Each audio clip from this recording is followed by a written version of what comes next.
Eits, klik di sini untuk subscribe. Hai, sebelum videonya mulai, ayo tekan subscribe-nya. Petualangan 4 sahabat mencari mata air keabadian. Di sebuah tepi hutan yang damai, keempat sahabat berkumpul di bawah pohon besar sambil berbicara tentang sebuah legenda yang mereka dengar dari burung hantu tua. Teman-teman, apakah kalian mendengar cerita dari burung hantu tua? Katanya ada mata air keabadian tersembunyi jauh di dalam hutan. Iya, katanya siapapun yang meminum airnya akan hidup selamanya. Aku sangat penasaran. Wah, kita harus mencarinya. Bayangkan, kita bisa hidup selamanya dan menjelajahi hutan ini tanpa henti. Tapi, apakah kita benar-benar perlu hidup selamanya? Mungkin ada sesuatu yang lebih penting dari itu. Ayo kita cari tahu sendiri. Siapa tahu kita akan menemukan sesuatu yang luar biasa. Keempat sahabat memulai perjalanan mereka ke dalam hutan yang semakin lebat. Mereka melintasi sungai, melewati akar pohon yang besar, dan mendaki bukit-bukit kecil. Menurut cerita kakek burung hantu, mata air keabadian ada di balik pegunungan kuning. Kita harus melewati hutan berkabut dulu. Hutan berkabut? Wah, pasti seru. Aku harap kita tidak tersesat. Kita harus tetap bersama.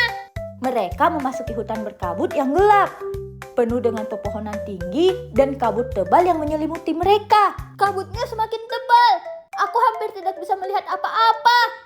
Kita harus tetap dekat, jangan sampai terpisah.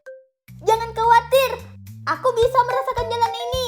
Tiba-tiba terdengar suara langkah berat di belakang mereka. Keempat sahabat terdiam. Tetap tenang, mungkin itu hanya binatang kecil. Mari kita lanjutkan, tapi hati-hati. Setelah berhasil keluar dari hutan berkabut, mereka tiba di sebuah lembah.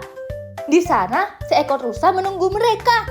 Hei, apakah kalian mencari mata air keabadian? Iya, kami dengar itu bisa membuat kami hidup selamanya. Banyak yang datang mencarinya, tapi tidak ada yang pernah menemukannya. Apakah kalian yakin itu yang kalian inginkan? Kenapa tidak ada yang menemukannya? Karena keabadian bukanlah sesuatu yang bisa ditemukan di alam.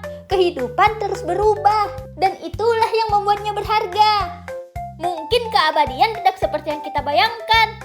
Meskipun mendapat nasihat dari rusa, mereka memutuskan untuk melanjutkan perjalanan. Menurut cerita, mata air seharusnya ada di sini. Tapi aku tidak melihat apa-apa. Tidak ada air, hanya batu dan pepohonan. Apa kita salah jalan? Mungkin mata air keabadian tidak ada. Atau mungkin mata air itu bukan sesuatu yang bisa kita lihat dengan mata. Mungkin itu adalah pelajaran yang harus kita pahami.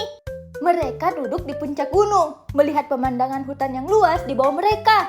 Angin sepoi-sepoi berhembus, membuat mereka merenung. Aku rasa kita tidak butuh hidup selamanya untuk membuat hidup kita berarti. Walaupun kita tidak menemukan mata air itu, aku senang kita menjalani petualangan ini bersama. Ya, yang penting adalah apa yang kita lakukan dengan waktu yang kita miliki. Kita mungkin tidak hidup selamanya, tapi kenangan ini akan selalu ada di hati kita.